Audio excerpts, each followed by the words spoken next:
আমার জন্য আমার এলাকার মানুষকে যেন বঞ্চিত করা না হয়।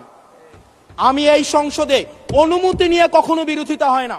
মাননীয় স্পিকার, এই বাজেট সেশনে এই বাজেটকে বিভিন্ন পক্ষ থেকে বিভিন্ন বিশেষণে বিশেষায়িত করা হচ্ছে।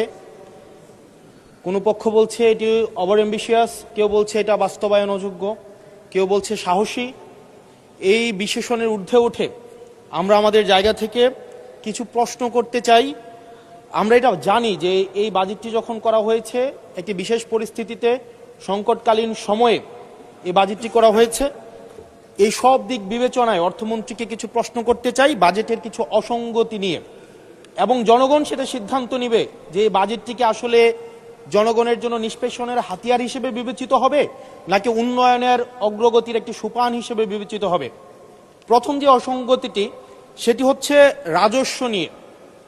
মাননীয় স্পিকার, আমরা যদি বাংলাদেশের গত বছরের রাজস্বটি দেখি, লক্ষ্যমাত্রা ছিল 5,03,000 কোটি টাকা। সেই জায়গায় 11 মাসে অর্জিত হয়েছে 4,60,000 কোটি টাকার মতো। হাতে আছে আর 1 মাস, ধরে নিচ্ছে 48,000 কোটি টাকা সেখান থেকে আমাদের লক্ষ্যমাত্রা অর্জিত হবে।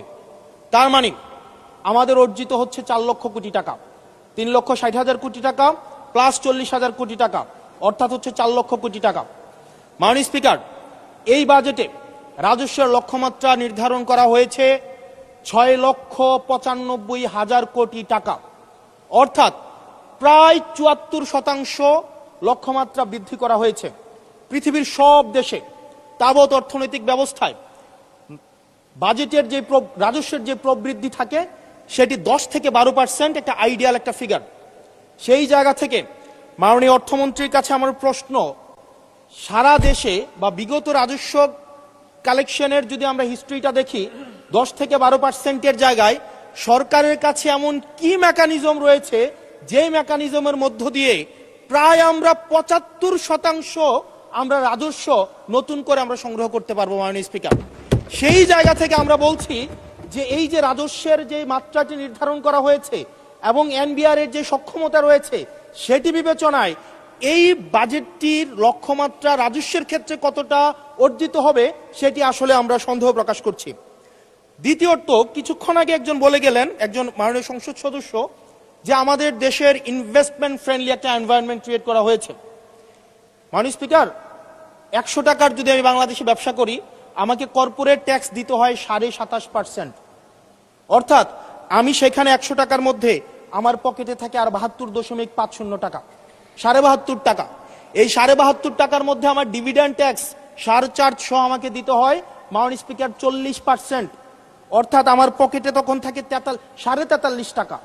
এই 43.5 টাকা আমি 100 টাকা ইনকাম করি, আমার সর্বসাকুল্যে আমার ট্যাক্স চলে যায় 56.5%। আমরা যদি মালদ্বীপের দিকে তাকাই, আমরা যদি সিঙ্গাপুরের দিকে তাকাই, মালয়েশিয়ার দিকে তাকাই, সেখানে এই কর্পোরেট ট্যাক্স হচ্ছে 0%।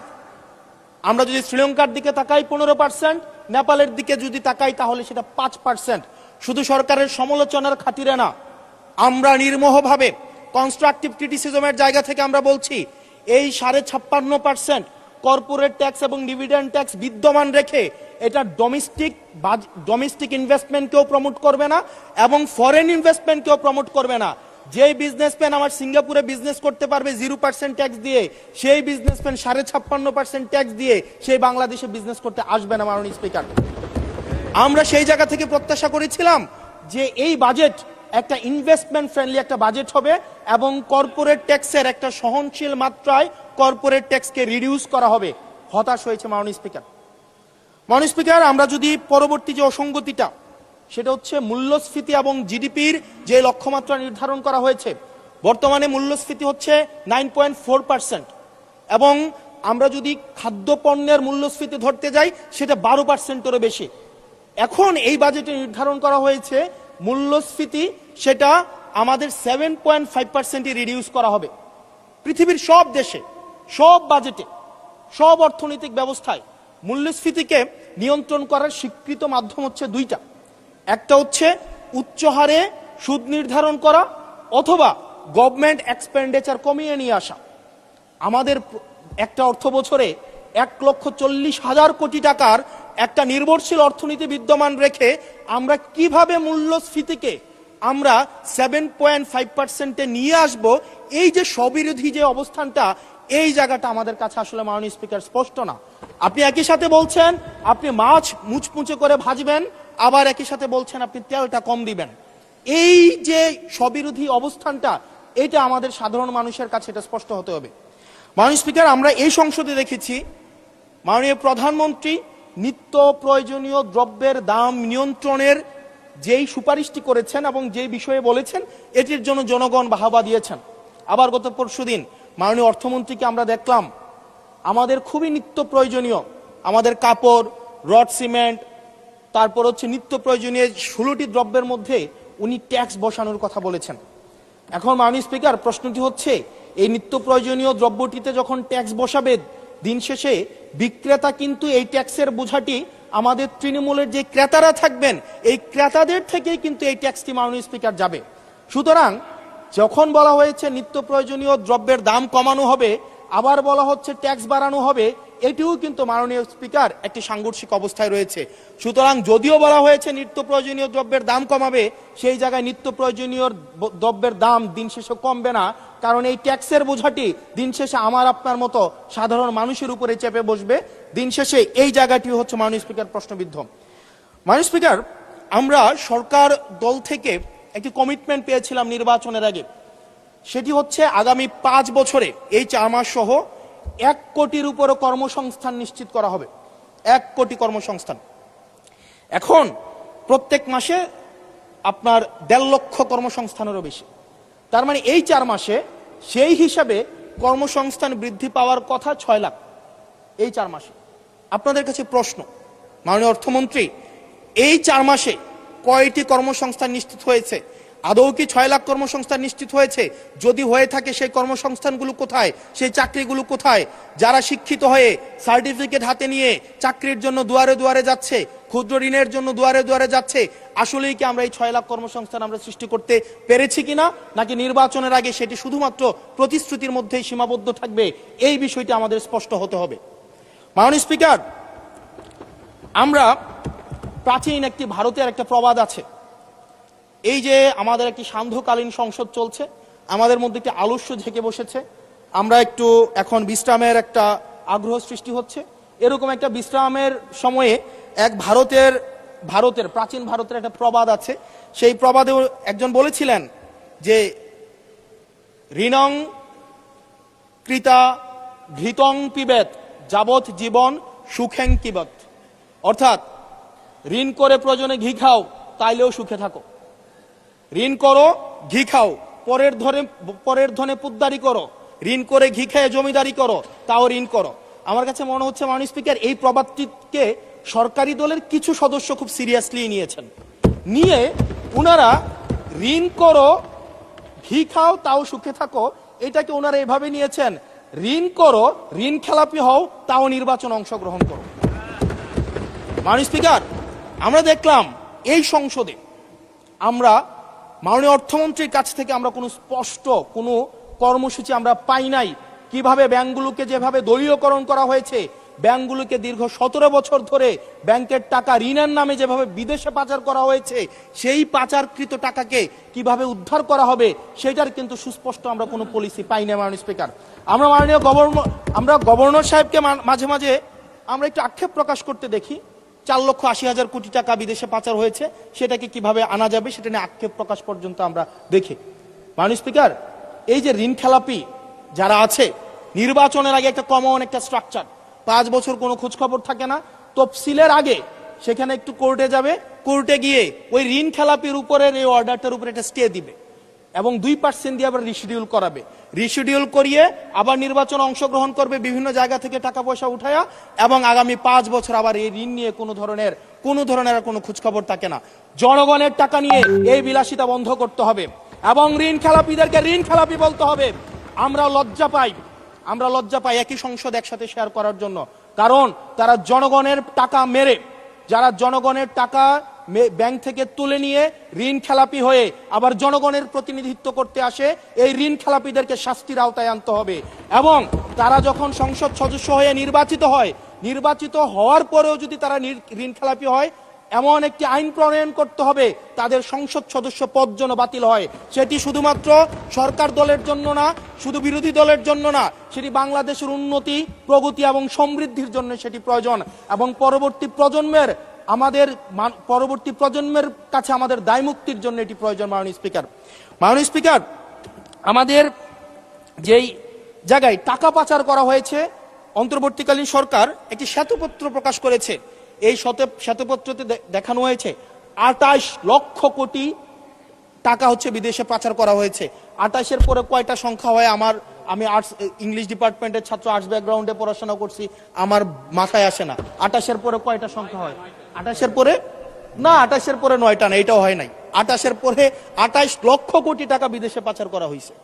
এখন মাননীয় স্পিকার, যারা পাচার করেছে তারা সদর্পে এখন হচ্ছে মাননীয় স্পিকার গুলশান, বনানী, ধানমন্ডি এই দেশে এখন বুক ফুলিয়ে চলাফেরা করে। মাননীয় স্পিকার, আমরা দেখেছি অন্তর্বর্তীকালীন সরকারের সময় বসুন্ধরার পুত্র সুবহান দেশে ঢুকার সাহস পায় নাই। আমরা দেখেছি আনবির দেশে ঢুকার সাহস পায় নাই। কিন্তু এই সরকার নির্বাচিত হয়ে আসার পরে আমরা দেখেছি সদর্বে এই সুবহানের পুত্র, এই ধর্ষক দেশে ঢুকেছে। মাননীয় স্পিকার, অন্তর্বর্তীকালীন সরকারের সময় দুর্নীতি দমন কমিশন বসুন্ধরার বিরুদ্ধে মামলা করেছে। আমরা দেখেছি এই মামলার কি অগ্রগতি হয়েছে সেটা আমরা জানতে চাই আন্ডার টেবিল কোনো ধরনের সমঝোতা হয়েছে কিনা। যদি সমঝোতা না হয়ে থাকে তাহলে তাদের বিরুদ্ধে আইনগত ব্যবস্থা নিতে বাধাটা কোথায় সেটা বাংলাদেশের মানুষের সামনে প্রকাশ করতে হবে। মাননীয় স্পিকার, অন্তর্বর্তীকালীন সরকার এই বসুন্ধরা গ্রুপ যারা বিদেশে টাকা পাচার করেছে, মানুষের সম্পদ দখল করেছে এবং মিডিয়ার মধ্য দিয়ে আওয়ামী লীগের গুম খুন হত্যাকে যারা বৈধতা দিয়েছে, তাদের খুঁটির জোর কোথায় সেটা আমরা জানতে চাই। মাননীয় স্পিকার, অবশ্য শুনতে পেয়েছি, বললে অবশ্য অনেকে রাগ করে। মাননীয় সদস্য, আপনার সময় শেষ হয়ে গেছে, তারপরেও চিফ হুইপ মহোদয় অনুরোধ করেছেন আরো 3 মিনিট বাড়ানো হলো। থ্যাংক ইউ মাননীয় স্পিকার, আমরা শুনতে পেয়েছি বা দেখতে পাই এবং সরকার দলেরই অনেকে মাঝে মাঝে আমাদের কাছে এসে দুঃখ প্রকাশ করে যে আসলে আমরা জেল খেটেছি, আমরা কষ্ট করেছি, আমাদের সন্তানদের সাথে আমরা থাকতে পারি নাই, কিন্তু আমাদের দলে কিছু কিছু মানুষ বসুন্ধরার অ্যাডভাইজর হিসেবে কাজ করে, তাদের মিডিয়ার অ্যাডভাইজর হিসেবে কাজ করে। মাননীয় স্পিকার, যেই মিডিয়া তারেক রহমানকে, মাননীয় প্রধানমন্ত্রী তারেক রহমানকে দেশদ্রোহী হিসাবে ফ্রেমিং করেছে, সেই মিডিয়ার অ্যাডভাইজর হিসেবে আজকে বসুন্ধরা গ্রুপে আজকে এই সরকার দলীয় সংসদ সদস্যদের অনেকেই তারা সেখানে যুক্ত। মাননীয় স্পিকার, এটা আমাদের জন্য না, বরং তাদের সহকর্মীদের জন্য এটি তাদের হৃদয়ে রক্তক্ষরণ হয়, সেটি আমরা জানি। মাননীয় স্পিকার, এই বসুন্ধরার বিরুদ্ধে যারা কথা বলে তাদের বিরুদ্ধে মিডিয়া লেলিয়ে দেওয়া হয়। মাননীয় স্পিকার, আমরা যারা ঋণ খেলাপি, যারা ব্যাংকগুলোকে দখল করেছে, যারা গণতন্ত্র পথকে রুদ্ধ করেছে, গুম খুনের বৈধ, একটু ওয়েট করেন, সময় তো দিবে, আসতেছে, শেষ হোক। যারা গুম খুনের, আমি আপনাকে বলছি মিস্টার হাসান, এইদিকে। ইয়েস মাননীয় স্পিকার, আমি অ্যাড্রেসিং ইউ মাননীয় স্পিকার। যারা গুম খুনের বৈধতা উৎপাদন করেছে তাদের বিরুদ্ধে আমরা অন্তত বিএনপি থেকে স্ট্রিক্ট আমরা অ্যাকশন দেখতে চাই। মাননীয় স্পিকার, মাননীয় প্রধানমন্ত্রী প্রতিশোধ পরায়ণ হন নাই, আমরা সেটাকে ওয়েলকাম জানাই।